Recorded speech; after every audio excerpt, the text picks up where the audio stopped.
안녕하세요. 제 이름은 코코예요. Hi everyone, I'm Coco.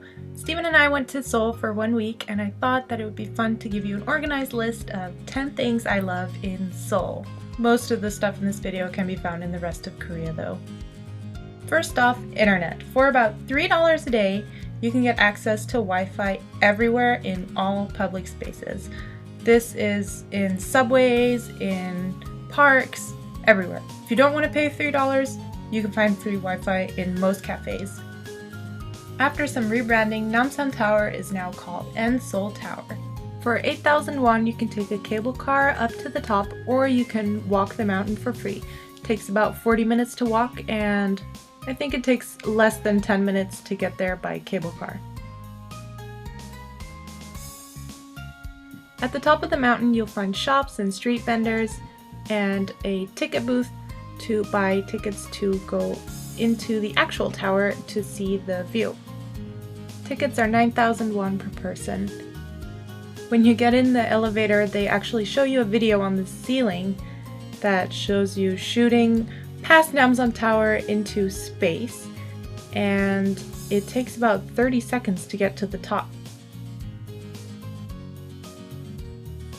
At the top you can see all of Seoul, and there's a little store, a gift store where you can buy souvenirs, and there's also a very interesting little post box where you can send a postcard from the top of the tower.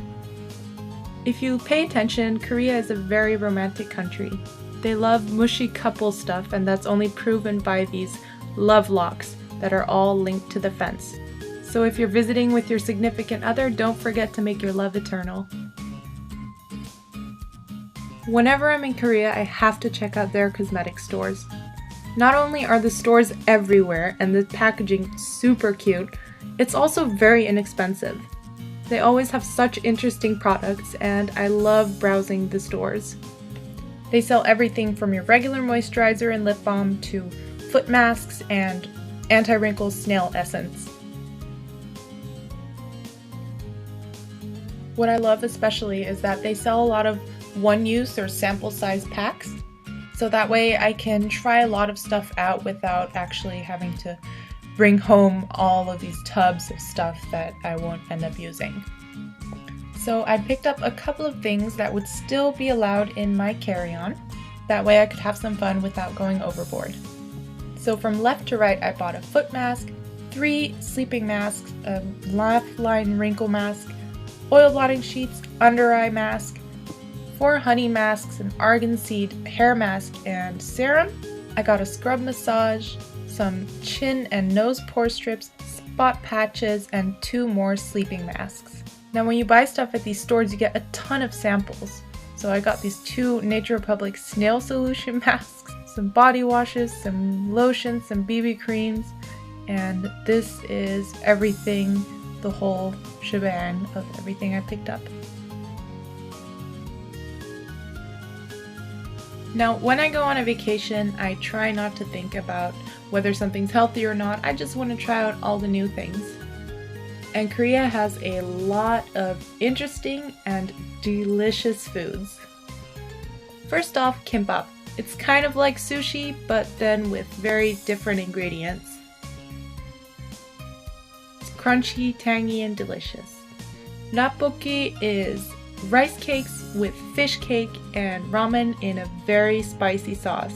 Korea loves spicy, so if it's red and you don't like spicy, beware. Dokmandugguk is rice cakes with dumplings and is not spicy but delicious. In general, people think it's really weird that I like Mr. Pizza so much, but their pizzas are just so interesting. They have this sweet potato crust, and they have potatoes on top, and mayonnaise and Doritos, and it's kind of like random ingredients on a pizza. Then there's street food. It's cheap, it's delicious, and it's everywhere. When it comes to food poisoning, my general rule of thumb is eat where everyone else is eating and you should be fine. Hodeok is perfect to satisfy a sweet tooth. It has cinnamon and sugar on the inside. It's kind of like eating cinnamon toast crunch. Mulnaengmyeon is actually very interesting because it's cold buckwheat noodles in an icy broth. and you add vinegar to it so it's slightly acidic as well, and it's amazing on a super hot day. Ice flakes are better known as bingsu. They're shaved ice with condensed milk poured over them and ice cream on top, and then some other toppings, which makes them super sweet. Even a place like Dunkin' Donuts has its own special donut with an almost tapioca-like consistency. And this Starbucks had a coffee with red bean in it. Hodu gwaja are walnut cakes, and they are delicious little soft cakes filled with red bean paste and walnuts. They can be found in and around subway stations. Gyeongbokgung Palace is the perfect place to get away from the hustle and bustle of this modern city. The day we went was really busy because it was actually Children's Day, so all the children had the day off and parents took their kids to go to see some sights. But even so, it has a kind of peacefulness about it, and it's just gorgeous. Everywhere you look, there's something beautiful to see. And the grounds are absolutely huge. There's so many places to explore. Something that I think is really fun and unique is visiting a multibang, which means multi-room. This is basically a place where you can rent a room by the hour, and it has everything in it from karaoke to a Wii. You can get regular board games, there's internet, there's DVDs, and you can just hang out and have fun in this room. My favorite part of this though is the complimentary snacks and slushies and drinks and ice cream.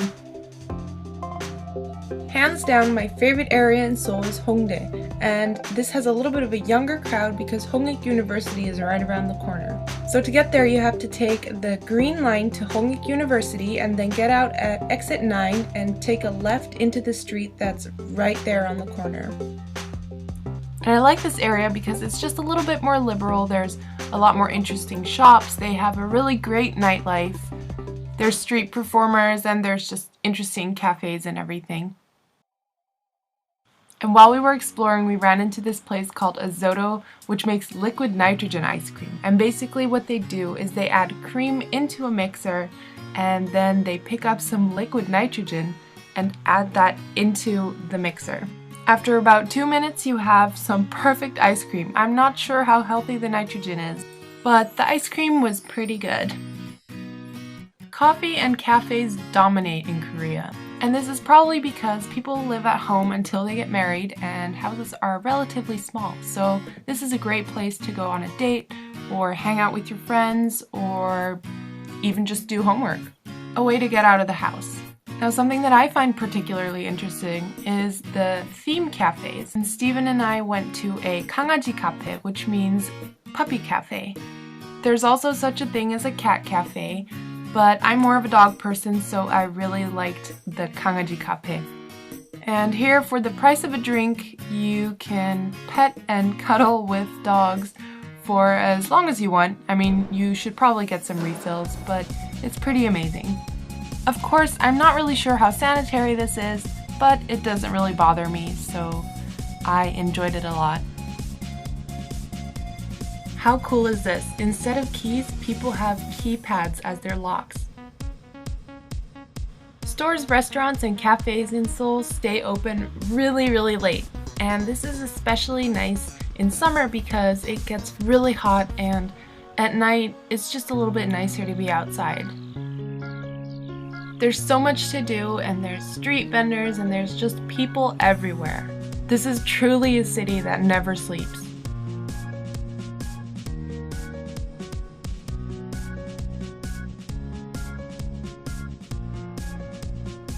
There was even an impromptu dance contest, and these girls were pretty amazing. I think they have been practicing.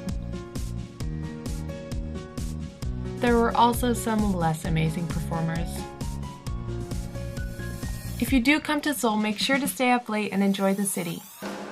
In the morning, there's barely anything to do, so don't get up too early. This trip was short, sweet, and urban. We had a great time, and I'm so glad I got to share this with Steven and now with you. Seoul is an awesome place with great food, people, and an amazing culture. As always, thank you so much for watching. Live light and see you next time.